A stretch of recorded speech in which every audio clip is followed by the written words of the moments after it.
You ready? Yeah. Welcome to How Do You Jew? With your host, Rabbi Ariel Konstantyn, founding rabbi of the Tel Aviv International Synagogue. This is a series that gives you a no-nonsense, simple approach to how to practice as a Jew.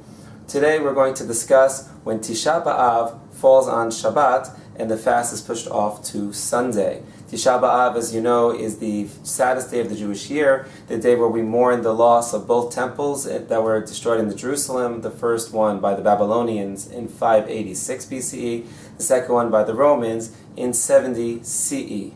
Now, when Tisha B'Av falls on Shabbat, we don't fast on Shabbat, but rather we push the fast to Saturday night, Sunday. The Shabbat itself is known as Shabbat Chazon, as is always when the Shabbat before Tisha B'Av is known as that, as it is named after the first words of the Haftorah, Chazon Yeshayahu ben Amos. But it has a special import because it is the Shabbat, actually Tisha B'Av itself. Now, the traditions of Shabbat Chazon are as follows. We sing Lecha Dodi, according to the Ashkenazic tradition, to the tune of Keli Tzion, one of the elegies and actually the oldest known recorded Jewish melody back from the 12th century. We read the Haftorah partially at the beginning with the normal Shabbat melody, and we end with a normal Shabbat melody, but the middle we do to the melody of Echad, Lamentations, which is the sad elegy that we read on Tisha B'Av night, to remind us that it is actually right just before Tisha B'Av. And otherwise, we have no other public acts of mourning on the Shabbat, even though it is actually the Tisha B'Av day. However, as we get close to the end of Shabbat, things start to change. We have our Suda Mafseket. Suda Mafseket is the final meal before the fast. Normally, we would have an egg dipped in ashes, only one cooked item. However, because it's Shabbat and no acts of public mourning are allowed, we're allowed to have a full meal, and in fact, we're allowed to have meat at this meal because it is Shabbat, and therefore it is a celebratory third Shabbat meal known as the Suda Shlishit. However, we take a number of precautions to make sure that we don't violate Tisha B'Av, that is, as the fast starts to come upon us. As sunset, between sunset and dark, you have a time that you're not sure which day it is. We keep the Shabbat continuing, but we refrain from doing the following things. These 5 things that we don't do on Tisha B'Av, similar to Yom Kippur, those are eating and drinking, not bathing or washing, not anointing with creams or fragrances, not wearing leather shoes, and not having marital relations. These things begin after sunset on Shabbat. We stop eating and drinking, we don't anoint, and we don't wash unnecessarily, unless, of course, we need to wash our hands because they're dirty. Because, again, there are no public acts of mourning. However, already on Shabbat, there are no marital relations, because that is a private act, and therefore we are permitted to prohibit that on Shabbat. And we don't put on non-leather shoes, because non-leather shoes are a public act of mourning, and we don't do public acts of mourning on Shabbat. Now, here's a checklist of what you need to do after Shabbat ends.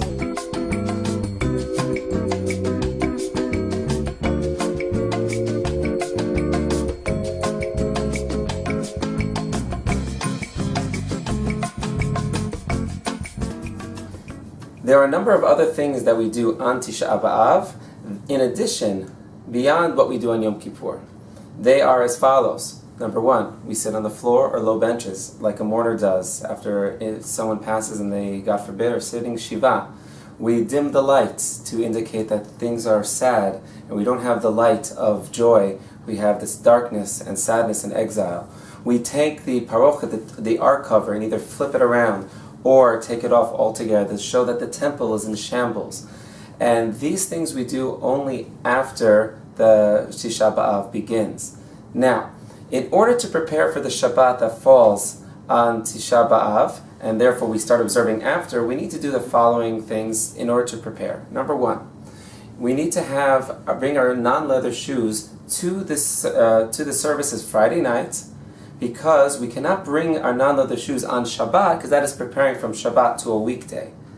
However, once the stars come out and Shabbat ends, we already need to have non-leather shoes or not wear shoes at all. And therefore the suggestion is bring your shoes to Kabbalat Shabbat, to Friday night, and that will enable you to have them to switch right after Shabbat ends, already prepared for you in the synagogue.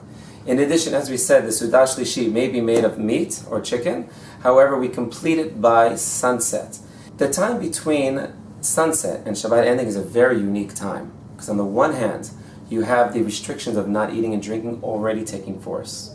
On the other hand, it's still Shabbat, and therefore there's no public acts of mourning. So what do we do during those 45 minutes or so? What we do are sing songs. Songs that speak about Jerusalem, obviously appropriate, calm, sad songs, things that will prepare us mentally and emotionally and spiritually for Tisha B'Av. So you have this very, very special in-between period that truly enable us to prepare for this sad day of the Jewish year. Now, when Shabbat ends, we need to make Havdalah, but we do it in a very unique way. Havdalah needs to be made at Ma'ariv. As part of our prayer service, we add a Tachonantanu. Now, as well, we take a candle and make the blessing Borei Morei Ha'esh, and that's it. Okay, we ended Shabbat, enabling us to do Shabbat prohibited activities known as malachot by the prayer in the Amidah, or you can say alternatively Baruch HaMavdil Ben Kodesh L'Chol, and we make the blessing on the candle, and that's it. We don't make the blessing on the wine, because obviously we can't drink, and we don't make the blessing on the spices, because that's to lift up our spirits, and Tisha B'Av is a sad day. Now, on Sunday night, following Tisha B'Av, we then will take the cup of wine, and we will say the blessing on the wine, Borei Pri Hagafen, and the Hamavdil prayer, which that functionally enables us to end the Shabbat to the extent that enables us to begin to eat again. And we can only start eating from Shabbat at sunset till starting Sunday night when the stars come out. And that Havdalah, Sunday night, enables us to begin and resume eating.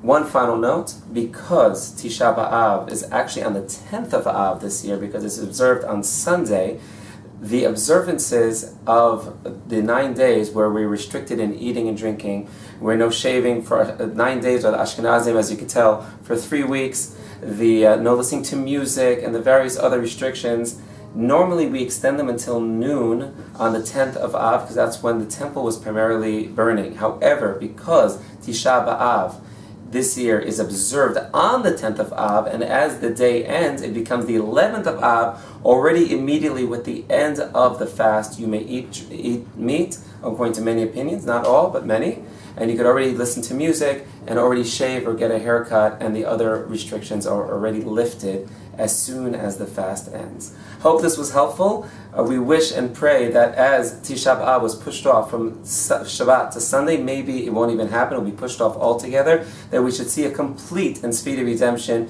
peace for us in Israel.